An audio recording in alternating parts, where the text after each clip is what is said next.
Bienvenue dans cette nouvelle édition du QG News. Au sommaire, Mahaman Ousmane invite les populations à voter en faveur du changement. Le candidat du RDR, Tchenji, qualifié pour le second tour de la présidentielle nigérienne, sera opposé au candidat du parti au pouvoir, Mohamed Bazoum, ce 21 février prochain. La situation sécuritaire dans le Sahel est au cœur du 7e sommet du G5 Sahel. Les 5 pays membres étaient réunis ces 15 et 16 février à N'Djamena, au Tchad, pour poser les bases d'une montée en puissance des acteurs locaux, rencontre à laquelle la France a pris part par visioconférence. Et puis, la candidature du Tchadien Abakar Djerma Aoumi pour la présidence de l'Union africaine de judo reçoit du soutien. L'Union africaine de judo votera son président le 18 mai prochain. Mais tout d'abord, cette candidature validée par la Cour constitutionnelle dans le cadre de la présidentielle du 21 mars prochain en République du Congo. Parmi les candidatures valides, on retrouve notamment celle du président sortant Denis Sassou Nguesso et celle de Guy Brice Parfait Kolela, arrivé deuxième à la présidentielle de 2016. Une candidature a cependant été rejetée par l'organe de justice, celle de l'opposant Michel Moussing-Gouari. Il lui est reproché de ne pas avoir présenté notamment un certificat médical délivré par les médecins assermentés et une déclaration de moralité fiscale. La Cour a également relevé une incohérence entre la signature apposée au bas de sa déclaration de candidature et le spécimen de celle produite au dossier. Le 15 février, Mahaman Ousmane et ses alliés étaient rassemblés dans l'arène de lutte de Dosso à l'occasion d'un meeting pour prôner une nouvelle fois le changement. La ligne directrice du RDR Tchenji est claire. Ensemble contre Mohamed Bazoum, le candidat de l'opposition prendra part au second tour du scrutin présidentiel nigérien prévu ce 21 février. Pourra-t-il créer la surprise face à son adversaire Mohamed Bazoum annoncé comme favori? Rien n'en est moins sûr. Reportage de notre correspondance à Dolizé Mokhtar. En campagne pour le second tour de la présidentielle, le candidat du renouveau démocratique et républicain RDR Tchenji était dans la région de Dosso, située dans la partie sud du Niger.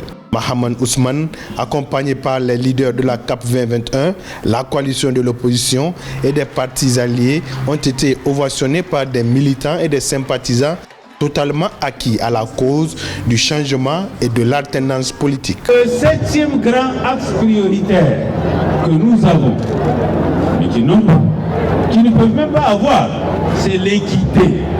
L'équité tout simplement. Oui, Awa Jama Al-Kassa Adalchi. Et si vous prenez la justice, aujourd'hui, l'opinion du citoyen nigérien, c'est qu'il n'existe pas de justice dans ce pays.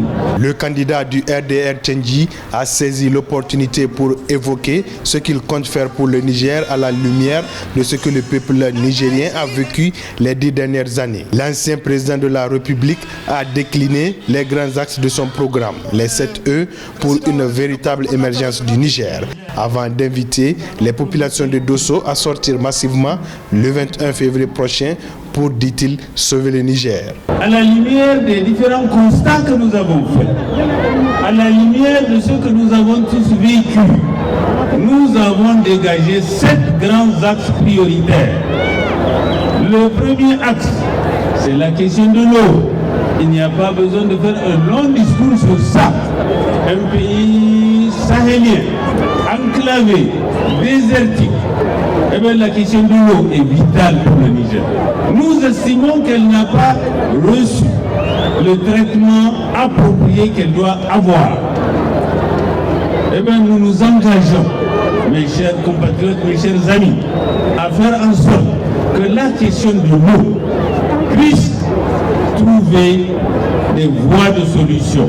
La campagne électorale du candidat de l'opposition va se poursuivre avec plusieurs autres meetings prévus dans les autres grandes villes du pays. Le deuxième tour de l'élection présidentielle, pour lequel 7,4 millions de Nigériens sont appelés aux urnes pour choisir entre Mohamed Bazoum et Mahaman Ousmane, aura lieu le 21 février 2021. Également dans l'actualité, la mission d'appui des Nations Unies en Libye a fermement condamné l'attaque au mortier qui a frappé la région de Mancheya à Saba ce mercredi 17 février lors de la célébration du 10e anniversaire de la Révolution. Dans une déclaration, la MANUL a appelé les autorités à assurer une enquête indépendante, impartiale et rapide sur l'attaque. La mission de l'ONU a décrit l'incident comme une attaque odieuse contre des civils qui a coûté la vie à un enfant, blessant également 29 autres personnes. La MANUL appelle à ce que les auteurs soient traduits en justice. Dans un contexte de crise sécuritaire, humanitaire, politique, sociale, économique et environnementale, les chefs d'État du G5 Sahel étaient réunis ces 15 et 16 février à N'Djamena à l'occasion du 7e sommet de l'organisation. Plusieurs questions ont été étudiées, notamment l'évolution de la feuille de route sécuritaire pour la région, la situation sanitaire et la crise malienne. Retour sur cette rencontre avec Philomentine. Les travaux de la 7e édition du sommet du G5 Sahel tenu les 15 et 16 février 2021 à N'Djamena au Tchad ont été sanctionnés par un important communiqué. Les principales questions qui ont été abordées au cours de ce sommet portent sur la pandémie du Covid-19, la situation sécuritaire de la région, son développement, son encours de la dette, la situation au Mali, les processus électoraux au Burkina Faso et au Niger et sur la coalition pour le Sahel. Voilà, le communiqué final qui a sanctionné le sommet de N'Djamena n'a pas été à la hauteur des aspirations des peuples. Nous aurons bien voulu que des orientations stratégiques soient faites sur l'option diplomatique. Malgré que certains États du G5 Sahel convergent au plan diplomatique de négocier avec le groupe djihadiste malgré l'hostilité de la France, le sommet de N'Djamena n'a pas réellement réaffirmé cette volonté de laisser le principe de souveraineté s'exprimer en permettant à chaque État d'ouvrir les brèches de négociation avec des groupes djihadistes. Sur le plan sécuritaire, pas de baisse dans l'immédiat des troupes françaises au Sahel. En plus, 1200 soldats ont été envoyés par le président tchadien Idriss Déby Itno dans la zone des 3 frontières entre le Mali, le Niger et le Burkina Faso. L'Union africaine a également approuvé un appui à la capacité opérationnelle de la force conjointe pour un montant de 20 millions de dollars. La lutte contre le terrorisme doit être analysée dans une approche globale, notamment économique. Car c'est la pauvreté qui constitue un terrain fertile dans le cas de la violence politique et la violence armée. Et malheureusement, le G5 Sahel n'a pas réellement réaffirmé cette volonté de pouvoir accorder une approche économique dans la lutte contre le terrorisme international. Par ailleurs, les chefs d'État ont décidé de mettre en place un prix dénommé Prix du Sahel pour la promotion de la culture de la paix, décerné aux individus, institutions et organismes publics, privés ou de la société civile ayant le mieux œuvré pour la prévention et la résolution des conflits et pour la culture de la paix et de la tolérance entre les communautés dans l'espace Sahel. En Afrique du Sud, l'agriculture continue de performer. Malgré la crise sanitaire mondiale, le secteur agricole s'est imposé comme l'une des principales locomotives de la reprise de l'économie durant cette période difficile. En effet, les exportations agricoles ont généré plus de 10 milliards de dollars en 2020. Les précisions de Lorita Simbo. En Afrique du Sud, selon les données publiées le 15 février 2021 par la Chambre des entreprises agricoles du pays, les exportations agricoles ont rapporté 10,2 milliards de dollars en 2020. Si ce chiffre marque une légère hausse de 3% par rapport à l'année précédente, il représente surtout le second plus haut niveau de l'histoire du pays, après le record de 10,7 milliards de dollars affiché en 2018. Malgré la mauvaise situation de l'économie mondiale liée au coronavirus, le secteur agricole reste l'un des secteurs ayant tiré son épingle du jeu. En affichant cette performance exceptionnelle, le secteur agricole sud-africain s'inscrit dans cette même dynamique qui est aussi imputable à une production agricole importante et qui a permis aussi d'augmenter le volume d'expédition et d'améliorer la position concurrentielle des produits sur le marché mondial avec notamment la faiblesse de la monnaie locale, à savoir le rand.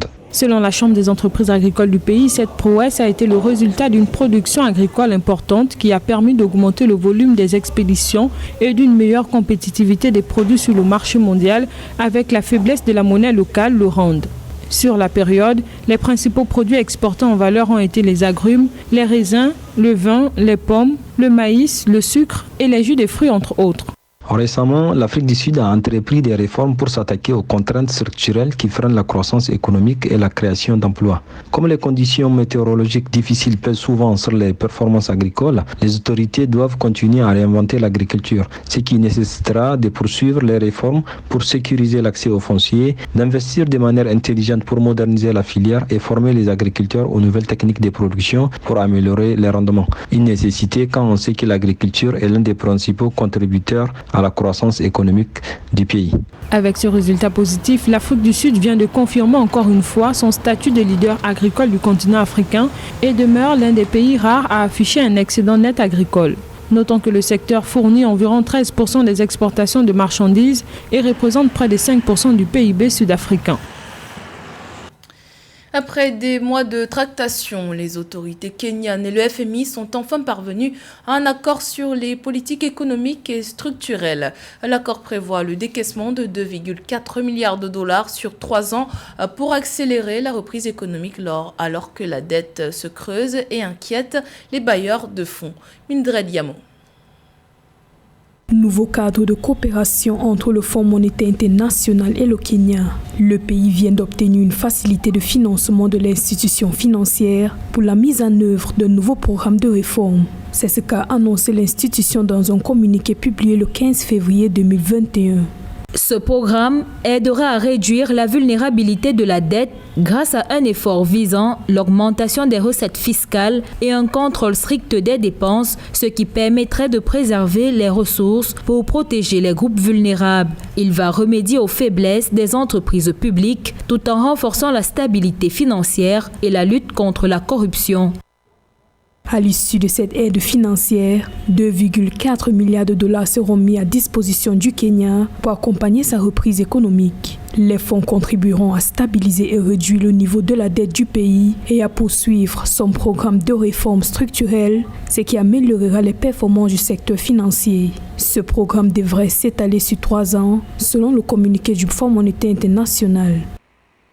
Toute la question aujourd'hui, c'est que sans argent, sans financement alloué correctement, il est difficile qu'un pays se développe. Il est important que l'appétit de l'argent, des moyens financiers pour le Kenya devienne important. Mais en fait, si cet argent va dans les infrastructures de base pour faciliter et améliorer la compétitivité du pays, il n'y a aucun problème. Et le niveau d'endettement est une question qui est suivie de près par les parlements des pays. Et c'est au Parlement kenyan de pouvoir regarder si oui ou non le niveau d'endettement est soutenable par rapport aux ambitions.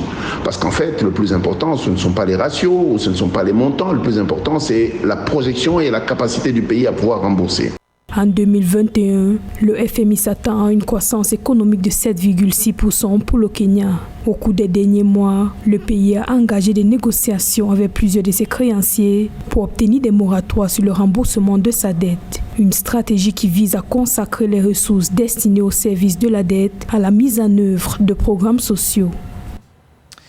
Direction le Tchad à présent, où le président du comité olympique et sportif, Abakar Djerma, est plébiscité pour la présidence de l'Union africaine de judo.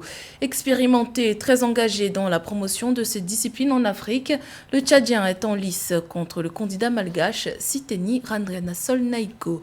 Reportage signé Mohamed Ramadan, commentaire Viviane Baoken. Porté par une trentaine de pays, le président du comité olympique et sportif tchadien, Abakar Djerma, est candidat au poste du président de l'Union africaine de judo. Dans le cadre des campagnes pour les élections prévues le 18 mai 2021 à Rabat au Maroc, une vingtaine de fédérations des différents pays qui soutiennent la candidature du Tchad ont organisé ce 14 février 2021 à N'Djamena une journée de réflexion pour comprendre les enjeux et proposer des stratégies de développement de cette discipline sur le continent. On a préparé tout le programme ensemble et l'ayant préparé ensemble, dans quelques mois, en mois de mai à Marrakech, il sera élu et c'est ce programme qui sera mis en œuvre. C'est un programme qui a été étudié par des Africains, qui a été étudié par des présidents de fédérations et non un programme qui est copié ou bien qui est dicté par je ne sais qui de l'extérieur de l'Union africaine de judo. Totalisant 12 ans d'expérience en management international associatif, 21 ans d'expérience en éducation et coaching en arts martiaux et 6 ans d'expérience en organisation des compétitions continentales et internationales, le candidat tchadien est mieux outillé pour redynamiser cette organisation sportive continentale d'après de nombreux acteurs sportifs africains. Les meilleurs judokas mondiaux aujourd'hui sont pour la plupart africains et les meilleurs 4 judokas français sont tous des Africains. Donc c'est pour dire que au niveau de l'Afrique, ce qui a manqué, c'est le côté organisationnel et c'est l'accent sur lequel nous avons basé notre plan stratégique et je crois que nous sortons d'ici regardez du travail que nous avons effectué et aujourd'hui ce projet commun permet maintenant, ce n'est pas seulement Abakar Jarma, ce n'est pas seulement les 4 ou 5 postulants qui vont défendre ce projet, mais c'est tous ces 20 pays-là qui s'approprient le projet et que chacun défend le projet pour convaincre. L'un des points forts du candidat tchadien est la promotion de la discipline de judo à la base, une expérience qu'il a su mettre en œuvre au niveau national. Pour rappel, au-delà de la confiance de ses pairs, Abakar Jarma a le soutien du gouvernement tchadien qui l'accompagne durant cette phase de préparation électorale. C'était le journal de la rédaction. Merci pour votre fidélité. Dans un instant, une nouvelle édition de l'actualité sur Africa 24.